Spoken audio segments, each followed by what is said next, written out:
Сәлеметсіздер ме оқушылар? Бүгінгі сабағымыздың тақырыбы циклдер.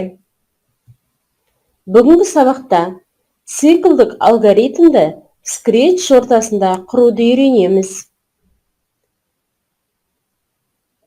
Жазғы демалысты табиғат аясында қалай өткіздің? Алған әсерің туралы әңгімеле. Scratch ортасында қозғалысты қалай программалауға болады? Scratch-тің басқару блогында циклдік алгоритмдерді программалауға қолданылатын командалық блоктың 3 түрі орналасқан. Оларға әрқашан, қайталау және дейін қайталау циклдік командалары жатады. Әрқашан қайталау циклі программада жұмысын өздігінен аяқтай алмайды. Нәтижесінде әрқашан циклінің денесіне жазылған командалар тоқтаусыз орындала береді. Әрқашан циклі бар программаның жұмысы сыртқы қызыл 8 бұрышты басу арқылы тоқтатылады. Қайталау циклі алдын ала белгіленген сандағы циклдің жұмысында қайталанады. Мысалы 10 рет, 15 рет. Циклдің бұл түрімен 1-ден 100-ге дейін сандардың қосындысын табуға болады. Дейін қайталау циклі белгілі бір шарт орындалғанға дейін цикл денесінде орналасқан командаларды қайталайды. Мына жерде циклдің командалық блоктары орналасқан. Қайталау саны белгісіз цикл, әрқашан. Қайталау саны белгілі цикл. Қайталау, шарт орындалғанға дейін қайталанатын цикл, дейін қайталау. Енді циклдерді практикада қолданып, олардың көмегімен жазғы демалыс жобасын орындаймыз. Бала қозғалысының сөзбен сипатталған алгоритмі төмендегі кестеде, ал циклдік алгоритмінің блок схемасы мына екінші суретте бейнеленген. Екінші суретті пайдаланып, Scratch ортасында жазғы демалыс жобасын құрайық. Жобаның скрипті 3-ші суретте, орындалу сәті 4-ші суретте берілген. Жобаның фоны ретінде жайлаудың кейіпкер ретінде қолында батпырауығы бар баланың суретін пайдаланамыз.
Тапсырма, орында.